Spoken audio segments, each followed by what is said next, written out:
Okay, let's talk about what we're actually going to cover this workshop. So I'll run over like where we're at in terms of like the course. We're in week 2, but I'll talk about how week 2 fits into the overall scheme of the topics. And essentially, we'll be breaking up this workshop into 2 halves. Right, we'll talk about water and aggregate, and then I'm also going to talk about the slump test. And basically, spoiler alert: the game that I've got later on is related to a slump test of sorts. And then we'll continue the second half of the workshop, potentially after a break. We'll see where the break lines up. It might be before that game or after the game. Yeah. Any questions about this workshop? Okay. All right. So, yep, we talked about that. So now we're in week 2. Last week, to recap, we talked about cementitious materials and hydration products. So that's the stuff from your clinkering process. You get your alite and belite minerals. And then when you activate it with water, you get your hydration products. That's kind of what we were talking about last week. And this week, we're going to be breaking down the water and aggregate components of your concrete mix. And then we'll be talking about different methods of testing, including the slump test. Next week, we'll be talking about shrinkage, admixtures, which is hard to summarize in one sentence, but yep, admixtures, and then we'll be diving into structural properties. And from week 4 onwards, it should look more familiar in terms of the core structure to steel structures. So we'll be diving into design, and we'll be diving into the standards for concrete, how to design reinforced concrete structures. Okay, so yeah, that's basically all that. Okay, first thing I want to talk about is water and aggregate. So yeah, there's 2 parts to this, right? The water part and the aggregate part. So essentially, there's this concept of an optimal amount of water that you add into your mix, such that you have the maximum strength that you could possibly acquire, right? The idea is if you have too little water, it gives you low workability, right? If you have very, very little water, such that your aggregate and cement is starved of water, obviously you'll get the strength drop as well. But the main problem with not having enough water is workability. So what you might see as a common scenario on site, and this goes into kind of like buildability and site dynamics, is if you're on a large construction site, you'll most likely be placing concrete in like a large volume, right? So you need something called an agitator truck. So you got this Agi truck, and it's full of concrete. The volume is in the ballpark of like, I can't quite remember, but 6 cubes of concrete per truck, something like that. But oftentimes this truck has difficulty accessing like tight spots that you might want to place your concrete. So the truck itself has like a chute that can eject the volume of concrete that you've got loaded in there. But oftentimes that chute cannot reach the spot that you want to place something in, especially if what you're placing is not near the road where the truck can actually physically go. So that introduces this idea of a boom pump, or there's other like concrete placement methods. I'm going to try to show something that looks like a boom pump truck. But it's a separate vehicle that drives onto site, and it connects up with the chute into a hopper. So that part ejects concrete into the hopper part of your concrete pump, and then this has like kind of multiple zigzagging, like almost like a mechanical arm that's controlled with a remote control, and a pumpy is what it's called. A pumpy controls it, like almost like a video game controller or something like that. They can control where that mechanical arm goes. And at the end of that mechanical arm, you've got, the mechanical arm itself feeds into this hopper through this like a rubber hose thing, right? So that's what actually like the concrete feeds through, right? So you're just pushing the concrete through there. And then at the other end of it, you can land your concrete where you want it, and you've got the workers on the other side, like doing all the placing, etc. So what happens a lot of the time is, because of site politics and site dynamics, the pumpy, right, the pump operator, wants to do his or her job as like quick as possible, right? So they will, like if you're a site engineer and you're responsible for the quality of this pour, they will come up to you and they will ask you, can we add some water into this truck, please? So that's where I'm going with this, right? The idea is that the pumpies are concerned with workability, and it's your job as a site engineer to decide whether that's a good move or not. There's a certain amount of water that you're allowed to add on top of what what this concrete truck has already arrived with. There's an amount of water you're allowed to add, which is acceptable, but once you breach it, it's not okay. And the idea is that if you add the water, or like the additional water, you increase the workability. So it's easier to place the concrete. The concrete feeds through that tube more easily. Does that kind of make sense? Yeah. So that's like basically you're on that side of the curve, and you want to get to the optimum amount of water, etc. If you have too high of a water amount, then you get reduced strength and reduced curing speed. So probably the more concerning thing is if you add too much water in this process, you'll get significantly reduced strength and it drops off very quickly. So if the pumpy, for example, adds too much water, instead of reaching, say you want your concrete strength, characteristic compressive strength, to reach 40 MPa, and this is after 28 days. So there's some time that you would measure it 28 days later with the concrete sample that you've got. Instead of reaching this, if you added too much water, it could have only reached 30, which is definitely a problem for your design if your beam isn't designed to take that. Do you know what I'm saying? Yeah. So anyway, keep this in mind. This is the amount of water that we're adding and how it affects your concrete mixture overall. Okay, so let's talk about impurities. And I was trying to think on the way here what the best way to explain all these are. I'm going to explain them just broadly first, and then maybe in I think one of the questions, I'll go a bit more in depth. Okay, so you've got different types of like impurities, right, which can be in your water, right? So this is the water portion we're still talking about. So you've got chlorides in the water. So for example, if you add water with too much salt in it, it can corrode the steel reinforcement, as you can imagine. So like if the concrete mixture itself, which is touching your steel reinforcement. Oh, I don't think I've introduced the idea of steel reinforcement yet. But like basically, like your structural concrete always has steel inside of it to pick up the tensile strengths. Now we'll go into this more next week, and then all the following weeks we'll be talking about this as well. I've brought a bar so you can see it if you like.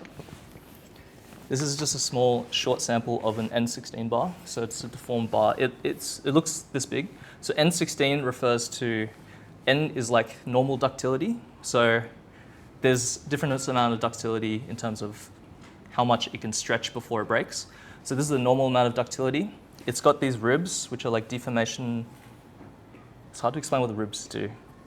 They essentially improve the bond between the concrete and the steel. And then 16 refers to its diameter in millimeters.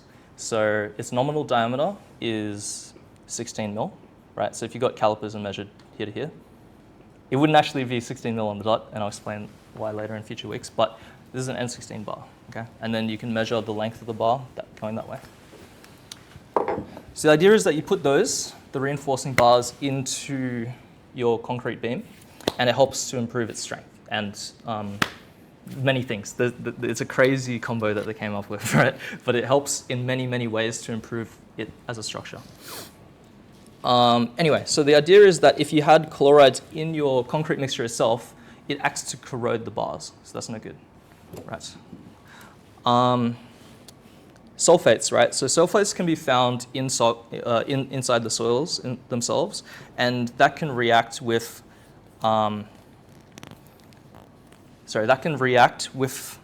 the concrete mixture, and essentially it will expand the concrete, and then that'll cause expansive pressure, and it'll kind of implode, I guess, your structural member. And then another thing is that if you have algae blooms or something in your water, so it's not pure, then it essentially traps air because algae wants to eat air, I believe. I'm not actually super familiar with like the whole wastewater stuff. But anyway, yeah, and then that will decrease the strength because you're starving the air from the system as well. So those are the different impurities that you might be able to find in water. But the general idea is that when you mix your concrete mix with water, the quality of the water should be very good. It should be drinkable water, okay? And that's a good baseline so that you don't get any impurities.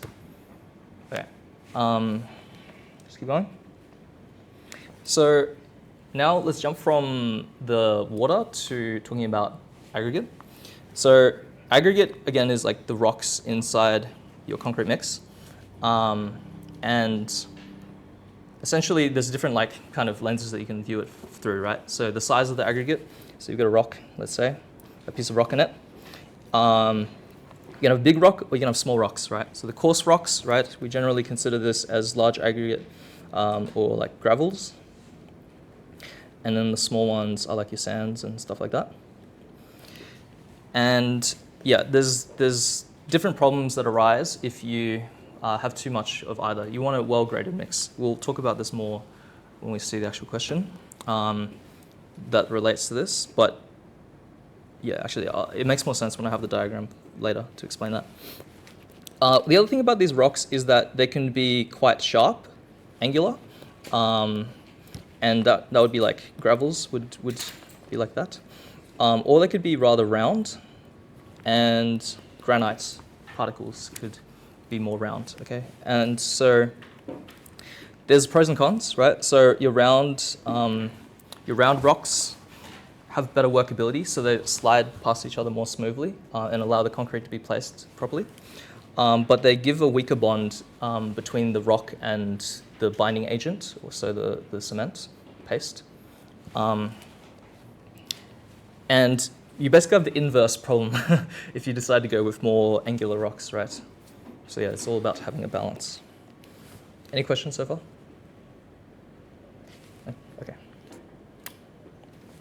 All right, so moisture conditions, right? So this is to do with, you've got your rocks, and then how wet are they, all right, essentially.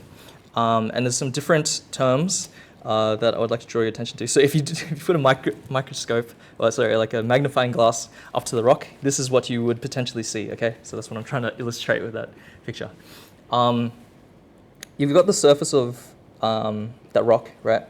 And if it's oven dry, so if it's been put through an oven, right, you've essentially removed all the moisture that you can evaporate, right, from the rock, including the ones inside the micro pores of the rock. Air dry essentially means the rock has a dry surface, but the pores of the rock can still have moisture trapped inside. And sorry, this is like an ambiguous range, I guess, like this kind of region here. It's hard to tell exactly, like air dry is just the region in between these two states, right? The idea of saturated surface dry as like a concept is if you've got the rock and the pores are saturated, so the pores are full of water, but the surface is dry, right? So air dry just means it was sometime after that condition or whatever, and then the air evaporated some of the water within the pores. Hopefully that was an okay explanation. And then wet is like you've dunked the rock in water, and the surface is wet, and the pores inside have trapped moisture.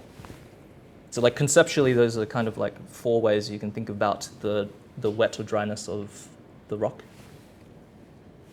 And there's going to be different terms that essentially follow these formulas, right? So the idea is that your absorption capacity is, so it's kind of annoying, right? So W, right? Because normally we think of mass mass being represented as M, right? That's standard like physics notation. Here it is represented with capital W. So this is in the workshops and lectures. It's just the way that they've decided to represent it. So when you see capital W here, you're imagining the concept of mass, okay?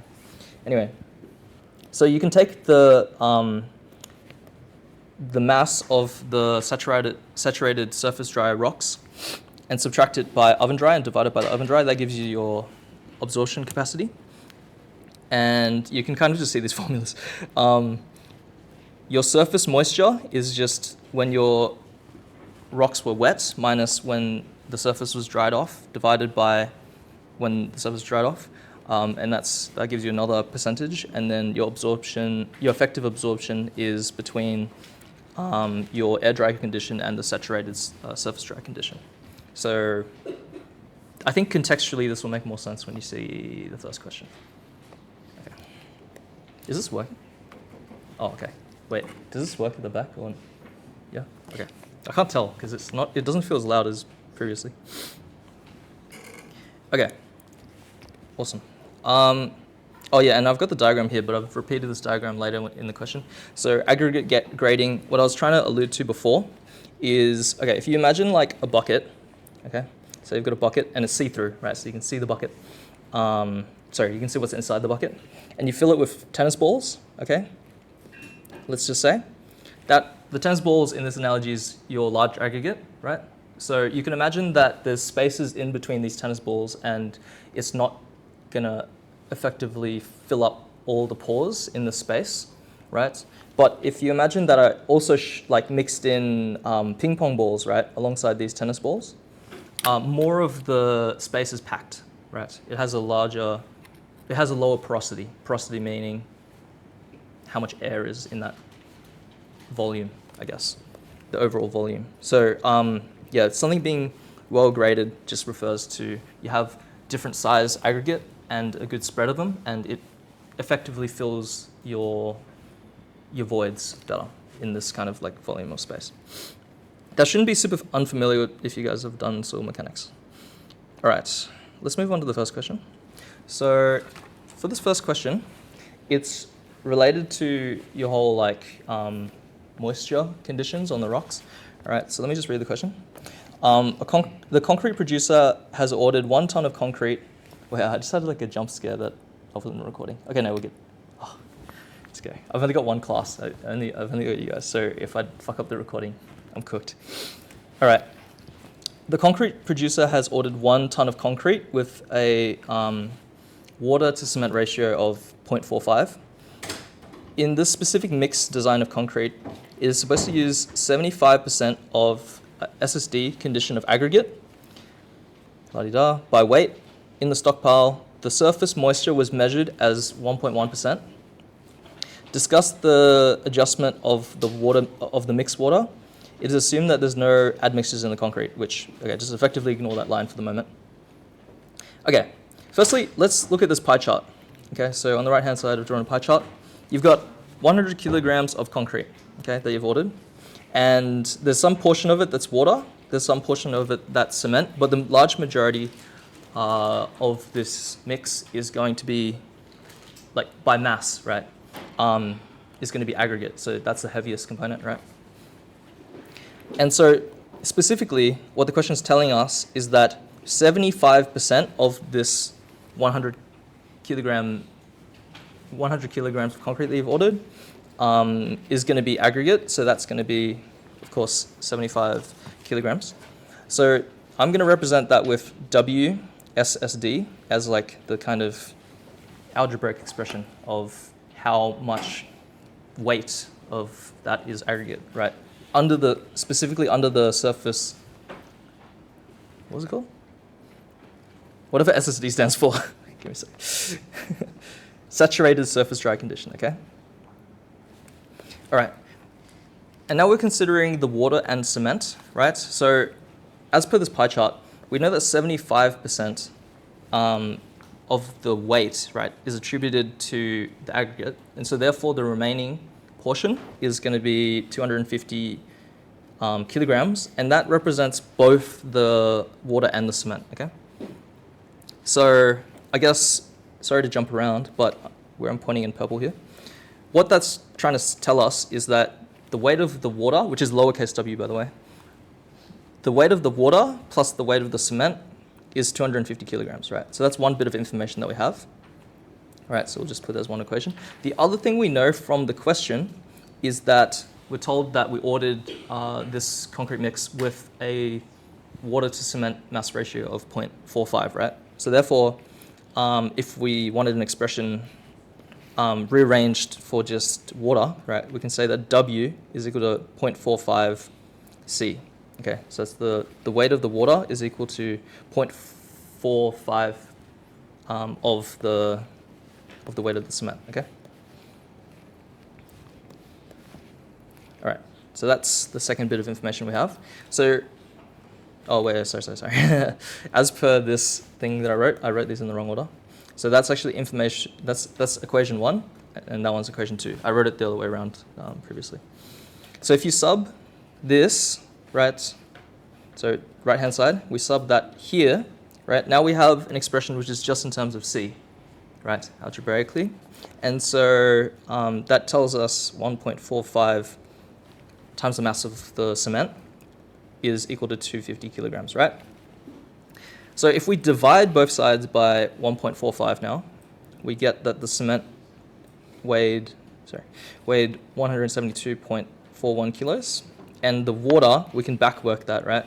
Because we sub it back into equation 1. The water weighed 45% of this number, which is 77.6 kilograms, right? So now we have the weight of the cement, and we have the weight of the water, yeah? Okay. Next, we're told in the question that there was one, they measured the surface moisture as 1.1%, okay? And so we can plug it into that equation that I was showing you guys earlier.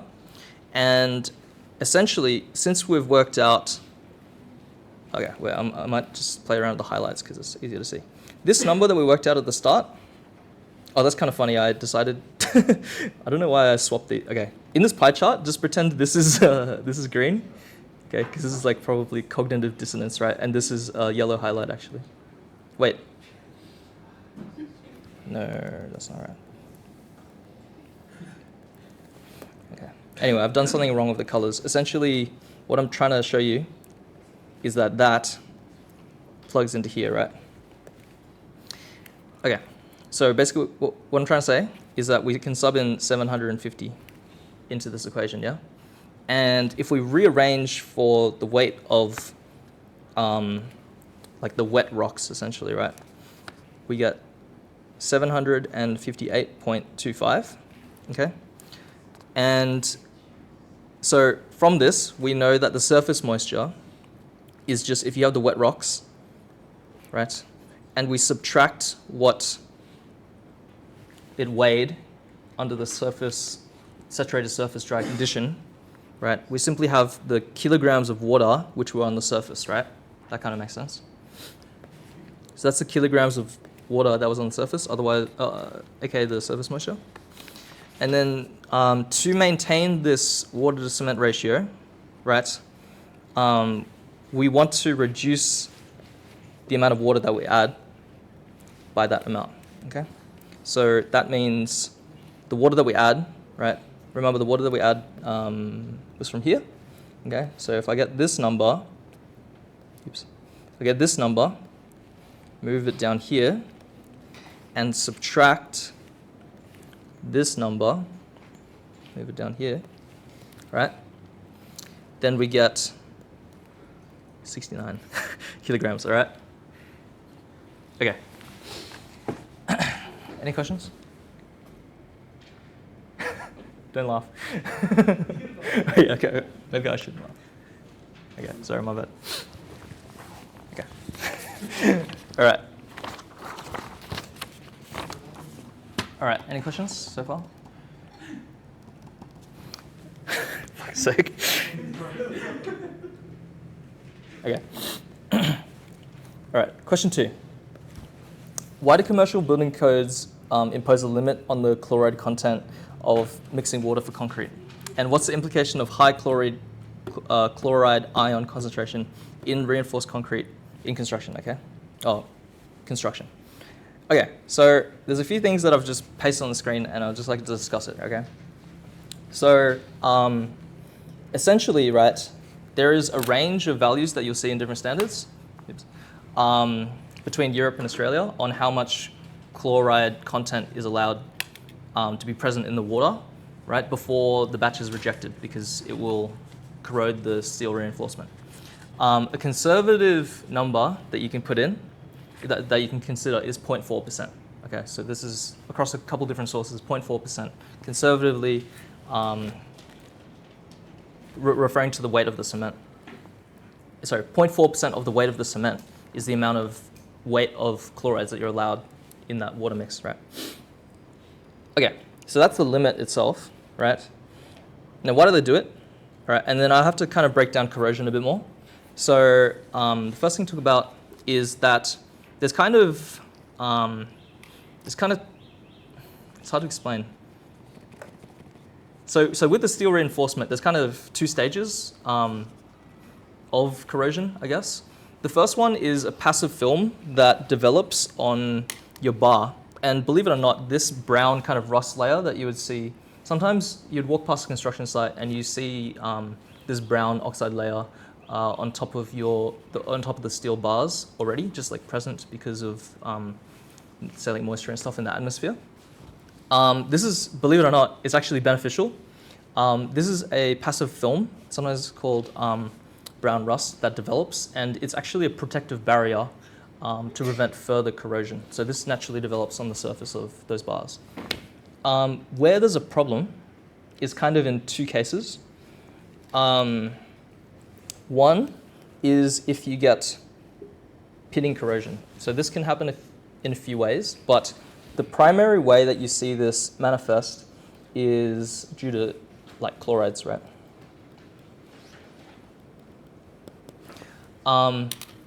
So yeah, like if there's salts like present, it can actually break down this brown rust layer, and then your steel will basically get corroded, the actual steel. And so the pitting corrosion process will essentially reduce your effective cross-section of your reinforcement.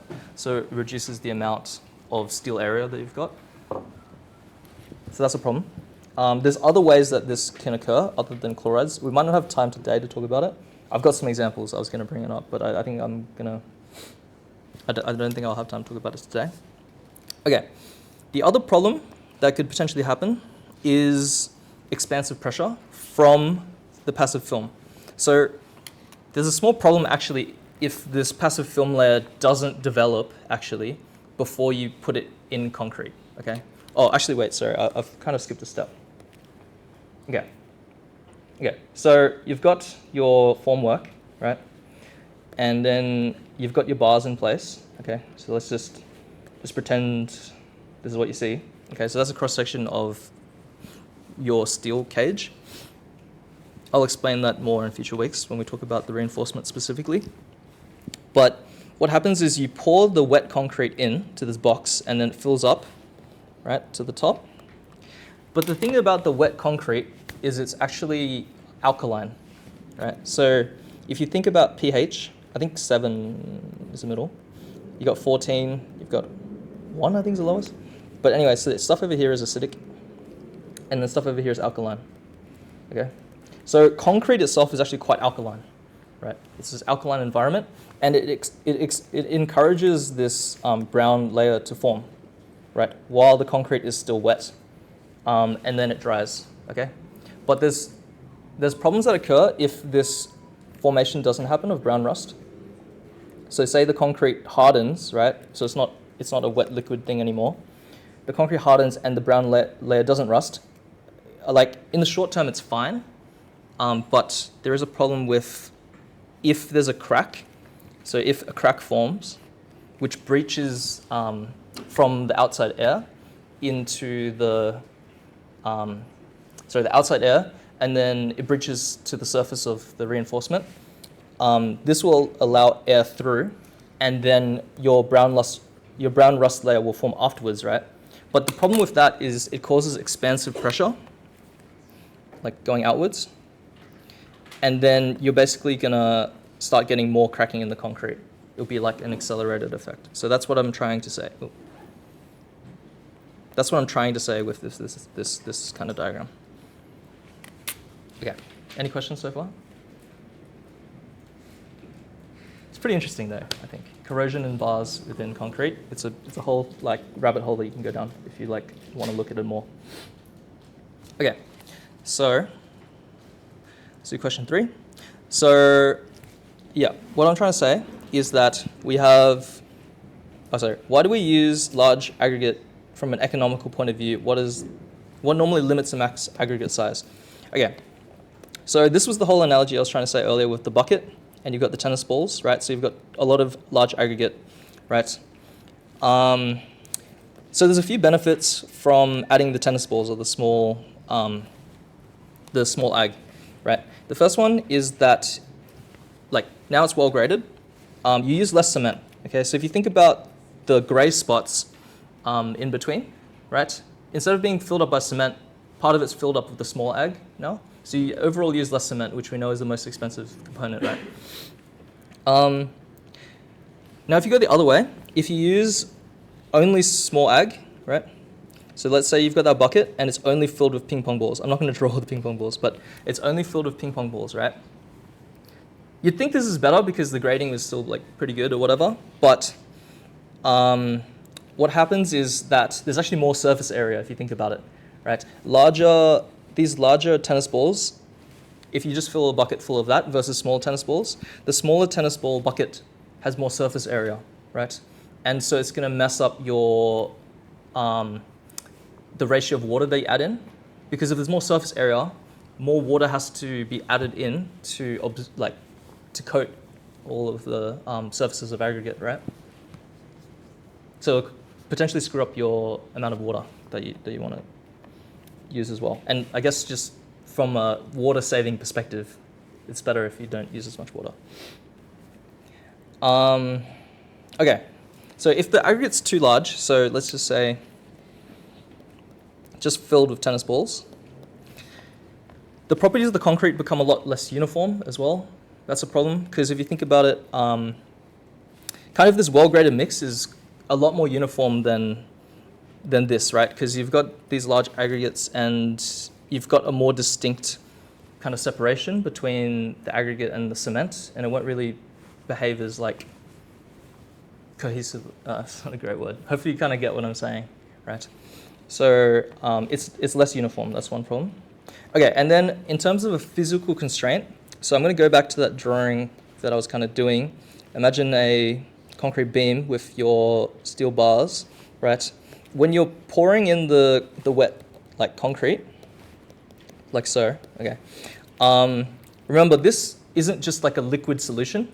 It has rocks in it, right? The concrete mix has rocks physically in it. And if your aggregate's too big, it can, and say you do something with the placement of the bars that makes it so that it's very tight on one spot, aggregate can get stuck in certain spots, right? So that's one problem. The rocks can get stuck between the Rio during placement. So then you start getting concrete segregation, etc. Okay, any questions about that? Okay, cool. All right, sorry, I'm going to move on because I've got a lot to talk about. Question 4, discuss the following factors on workability. So workability, remember, is how easy it is to kind of maneuver on site and get into the right spot. We're going to be talking about water content, influence of aggregate, and the temperature. Okay, so firstly, water content. We actually talked about this a little bit earlier, so I'm not going to talk about it too much right now. The idea is you want this optimal amount of water, not too little, because that affects workability. It makes it like harder to move around. And then not too much, because then you're going to reduce the strength and the curing speed as well. Okay, next one's aggregate shape. I also kind of talked about this earlier, but the idea is if you've got angular rocks or a lot of rough aggregate, it will reduce the workability, and the inverse is true for if you've got smooth rocks. Okay. All right, the one that I haven't talked about as much is temperature. So if you think about it, if you've got a very hot environment, it'll actually also reduce the workability, because you'll have basically surface evaporation in your concrete mix, and a lot of the water is escaping from the system at a rate that's too high, and so it kind of leads to that whole idea of lower water content, at least on that top kind of film surface. So yeah, that's a problem too.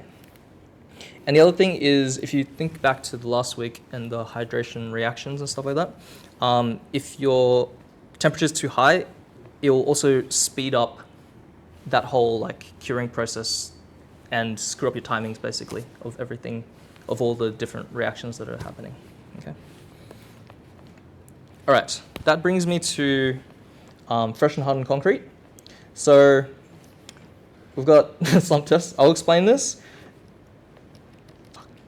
Okay, what I'll do is I'll explain this, and then I'm going to give you a break while me and my helpers who I've planted in this class set up the game. And you guys can like go get water and stuff like that after I do that. And then we'll play this little game, and then hopefully, given we have enough time, everything is all good, and yeah, we can continue the class and finish it up. Okay, so slump test, right? It's a measure of workability essentially, right? So you have your concrete mix, and you basically want to test, you want a way to quantify how workable it is, right? So one way you can do that is a slump test. So here's what it physically looks like, right? You've got a few parts to it. You've got the cone mold, right? So that's a slump cone. And you've got a tamping rod, which I'll explain the function of the tamping rod in a second. The physical geometry of the cone looks like this. So this is like a vertical cross-section, I guess, of it. Vertical? This is some kind of cross-section of it, right? Where the height of the cone, right, from top to bottom is 300 mil. And then it's 200 diameter on the bottom surface. Oh, sorry, that's just someone was messaging. And then the top of the cone is 100 mil in diameter. So that's where there's an opening on the top and there's an opening on the bottom. So the idea is you stuff this cone full of concrete, and what you do is you do it in 3 layers, right? So you go 3 layers of 100 mil, and I'll explain kind of the steps in a second. But you fill it to the top, and then you pull the cone up, right? And then it slumps, so it kind of flows, right?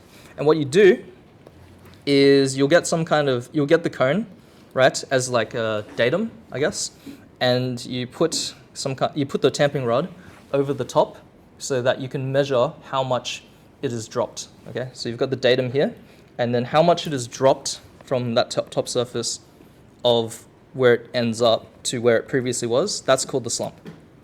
Okay, and that's in millimeters or whatever. Okay, so the order which they would do things is you place the mold on a flat surface. So you know that's a flat surface there that the mold comes with. You dampen the inside of the mold with water. Okay, so on the inner surface of this, just make sure that it's not starved of water, so the concrete doesn't stick to it. And then basically the cone is filled in 3 layers. So you go like layer 1, you fill it 1/3 up, and you get the tamping rod, and you just go up and down like 25 times, right? And it basically makes that consistent. And then you fill up another 100 mil. So you go 2/3, and then you go stick the tamping rod in again. And then it makes that consistent. And then, yeah, up to the top, and you go again, okay? That's kind of how it goes. And then step 3 is you lift the mold, and then you measure the slump, which I've kind of explained. But that's like pictures of what I was trying to explain before. Okay, so the idea is that when you order concrete, right, there's a few things you specify, right? One would be the amount, so the volume of concrete that you want for your pour. You specify the strength, so how strong the final product will be after 28 days. And thirdly, you're going to specify the workability, right? And the way that you specify the workability is through specifying how much slump you want, okay? And then they'll test this on site once the physical batch is there. Okay. There's different applications and things like that. The idea is that if you want a low workability for things like pavements or slope surfaces. So slope surfaces is probably more obvious why. If you've got, say, like a car park ramp or something like that, and your like workability is too high, it's just going to trickle to the bottom, right? So you want a low workability mix so that it stays in that kind of triangular prism shape. On the other end, this is probably not even the best example. Oh, there's too much to explain. Okay, anyway, there's different examples that you can see here, okay? But yeah, you would specify slump for your thingy. All right, we'll talk about that stuff later. I'll give you guys a break. Just give us 5 to 10 minutes to set up, and then I'll explain the game. Okay. Just getting them in there. I used to look like. I'm not doing it. Wait, have you guys put it through this slump yet? No. Oh, wait, why were you measuring it then? We were guessing. Oh. We're just trying. Let's go. Is that slumpy? Let's go.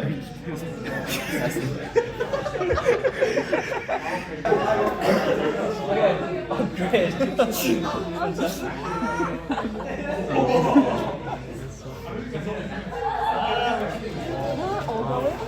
The 25 times. Yeah, we're doing the layers and compaction. Someone hasn't been doing that concrete. I think it's just gonna come off.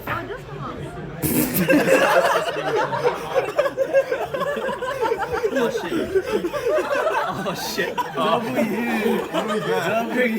Otherwise I'm gonna give you 0. Drop it down. Okay, that's it.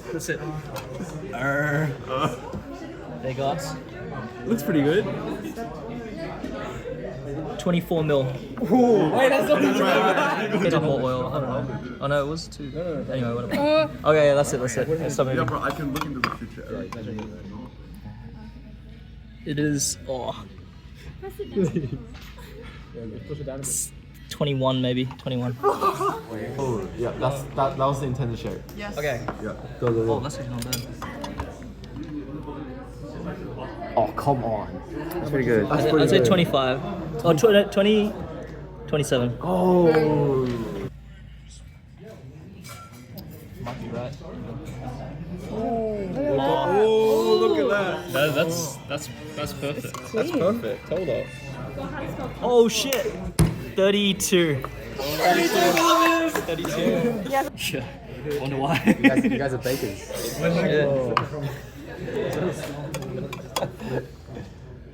Yeah. 18. 18 slump. Alright. Good job, guys.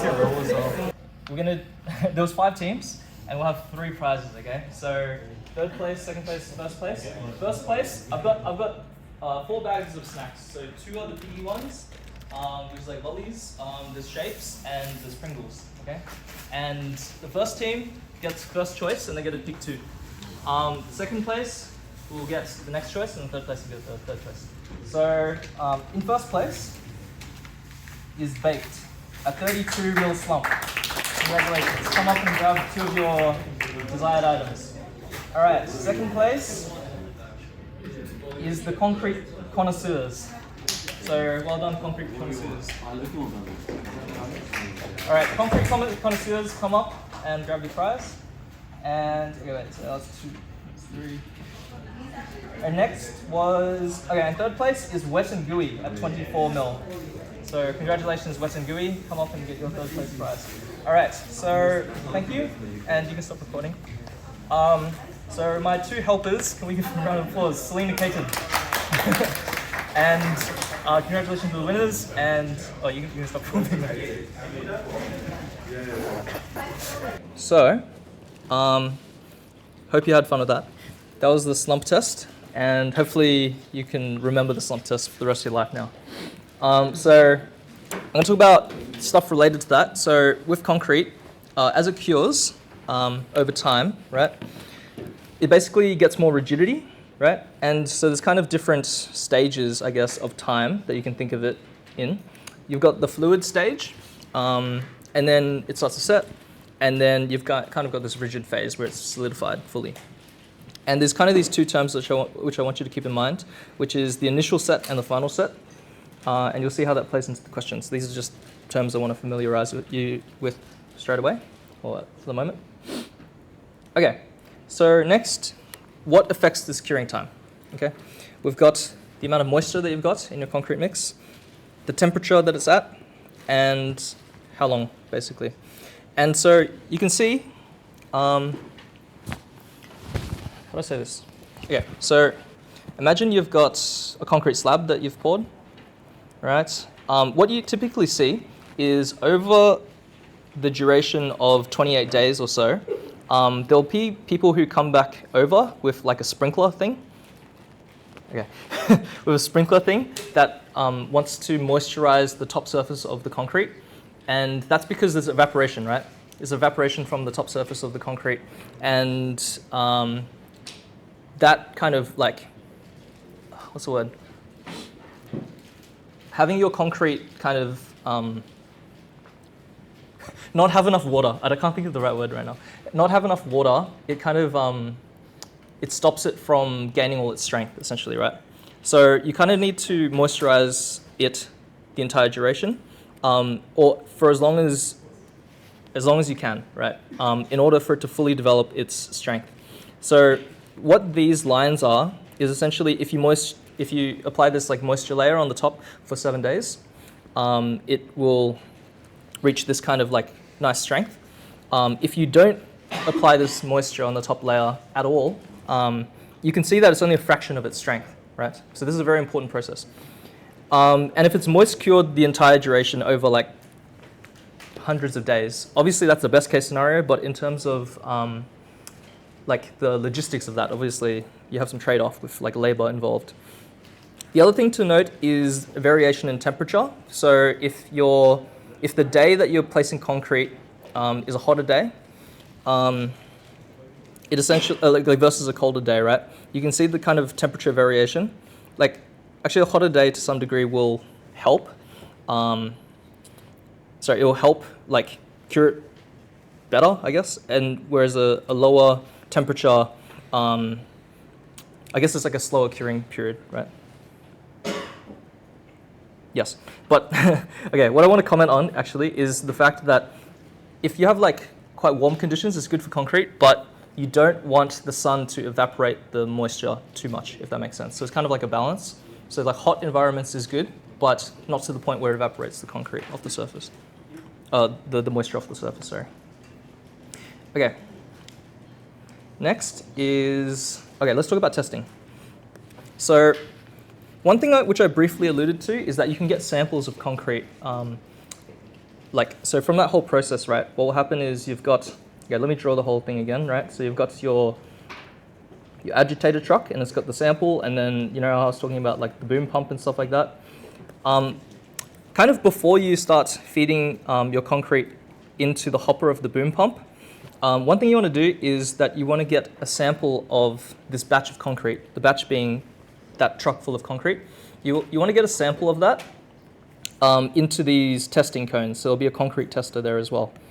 In Australia, right, for a lot of trades, we add IE afterwards. So like pumpy, tradey, craney, etc. It's very cute, actually. Don't call a tester a testy, okay? So they basically get these samples, right? And they're gonna, you can specify the amount of samples that they get, and then they crush these samples at like certain periods, right? So you can get the 7-day strength or the 28-day strength, right? So you put it through the compressive cylinder test, and that will tell you how strong that batch was, right, from the truck. Okay, and then this, you'll see this kind of more next week and the following weeks. But this is the material curve of concrete in compression. So essentially, it's not fully linear. There's this like non-linearity to it, and there's this kind of like material softening that you see. There's actually a lot to unpack here, but I'll just point you to 2 specific attributes of it. The first one is that you've got the peak strength, and that's the concrete strength in compression, okay? And then you've got the elastic modulus, right? So in the elastic region, that's like kind of the stiffness, right? That's the material stiffness, right? And you can measure that. All right. In terms of these tests, and this is kind of just a general rule for like structural testing, there's kind of 2 ways you can go. You can do like a force controlled test or a displacement controlled test. So what do I mean by that? So on a material curve, you've got stress and strain. The idea is that if you do a force controlled test, you're basically saying we want to increase the load of compression by 0.3 MPa per second, or that's just an example number, but you can choose the loading rate. And as you can imagine, this gets like higher and higher pressure to the point where the concrete will actually basically explode very suddenly, very brutally. And it's a very dangerous test, as a matter of fact, because what will happen is it will only capture, basically up until this point, the top of that concrete curve before it like fails, right? This is like as if it was like completely brittle and snapped or whatever. But if you specify a displacement control testing method instead, what it will do is it'll kind of measure going to the right instead, and then tell you, sorry, what's the word? The independent variable will be the strain, and the dependent variable will be the stress. I think I have that the right way around. But the idea is that you can instead say, okay, we want to move this concrete. You want to like put a certain amount of pressure such that it moves. Okay, well that's a lot. Okay, sorry, that's a bad number. 10 milliseconds, like a lot. But like, anyway, so you want to like have this set like strain, right, per second, and then you want to measure the stress output, right? And what this does is, as a result, it produces a much more data. It produces it tells you what the softening behavior of the concrete is as well, and it's less dangerous as well. That's probably the most important part of it. Okay, so the tensile properties of concrete are actually like, basically that's a limiting factor a lot of the time in structural design, but the direct tensile test, which is what I'm showing you here, is it's very hard to measure, okay? And the reason for that is that you have to essentially apply force to these to your cylinder through lugs, right? So lug plates or something like that, some kind of steel. And it's less about how strong the actual specimen is. Like, it's not really going to break here a lot of the time. It's actually about how much anchorage, and like, so there'll be like a cone pull-out failure of the lug, if you can imagine that kind of failure. So it's not a very like, in theory, it's like very, very simple, but it has poor repeatability, essentially. It's a bad way of measuring tensile strength, essentially. Okay, another way is through the Brazilian splitting tensile test. It's called the Brazilian splitting tensile test because it was originated in Brazil. But the idea is that if you have a concrete cylinder and you place it like sideways, and you've got this kind of like reaction plate at the bottom, and you apply like a load, right? You're crushing it, but sideways. What you'll find, right, when you analyze the internal tension and compression, struts and ties, is that the stress distribution against the depth will look like this, okay? And what happens is, in the middle, it's actually a tension test. Like, this entire portion is like showing you how much tension is actually being applied. Whereas up here and down here, the top and the bottom of this cylinder or the cylinder cross-section is actually being compressed, okay? Yeah, there's a few advantages to this. I think there's a question discussing it in a second. Let me just check the bloody battery. Freaking out. 10%, okay, whew. I think I can do it. I think I can finish this workshop in time. All right, and there's a formula associated with the splitting tensile strength and etc. You'll see that there's like formulas in the standards themselves which tell you how strong is this test, or how strong is the concrete perform in this test versus what a hypothetical tension test would be. So there's a ratio of how much equivalent strength it would have. Okay, the last one, but technically two types of tests that I want to tell you about is your flexural tensile test. So the idea of a flexural tensile test is a lot of the time when we're specifying reinforced concrete members, we're concerned about the amount of bending that they can take. And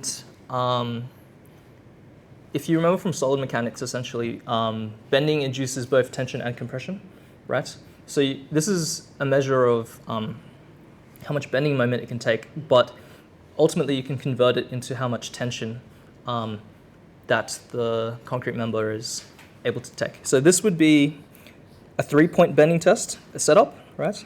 Oops. And this would be a 4-point bending test setup. And keep in mind, this is a plain concrete member, so it has no reinforcement inside. Okay, this is like another way, essentially, of measuring the concrete's tensile strength. It's called its flexural tensile strength. So how well it performs in bending, which is what it's doing a lot of the time. Okay,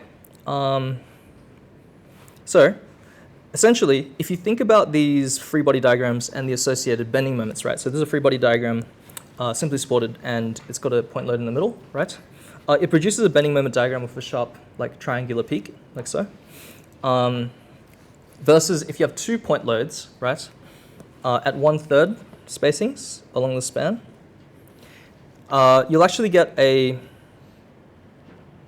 not parallelogram. You see the shape that's there, right? you get the shape for the bending moment, okay? And a lot of the time, this is actually a better representation of the tensile strength of the concrete, and I'll tell you why, okay? So, excuse this really long tangent that I'm about to go on, but essentially, a really good example of this is with Leonardo da Vinci, right, who was doing stuff in the 1400, thereabouts.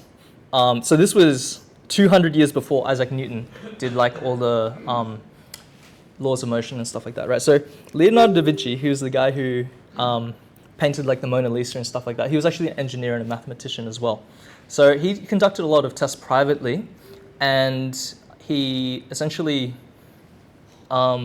he discovered a lot of things privately that weren't unveiled until later when people discovered his work. And one of the things that he did was something called the iron wire test, I guess. I don't know the exact name. But the idea is that what he found was he had this iron wire, right, so it's braided and whatever, and he puts it in tension. And what he found was that the strength in tension was actually inversely proportional. Fuck. No. No, hold on. No. I'm cooking. Give me a sec. It was inversely proportional with the length of the wire. Okay? So what does this tell you about the property of ductile materials? Okay? The idea is that if the rope got longer, there's more defects that are present, right? Or more chance for defects. And defects causes fracture, which causes it to snap in tension, okay? So why do I fucking bring that up? If you think back to the beam, why this is a better representation of the tensile strength of the beam when you apply this 4-point bending test is because you have a larger region which is reaching its max load or max internal moment, right? Rather than a singular point. So you can imagine this is a better capture of all the potential defects which are in the concrete sample, okay? Okay, hopefully I cooked. But anyway, so there's essentially another measure of strength in the standard called the Flexural tensile strength, and then that can be related back to tensile strength, okay? Because my computer's about to run out of battery, and I don't know what to do about this, I'm wondering if I delegate this to the next lesson. I'm considering doing that.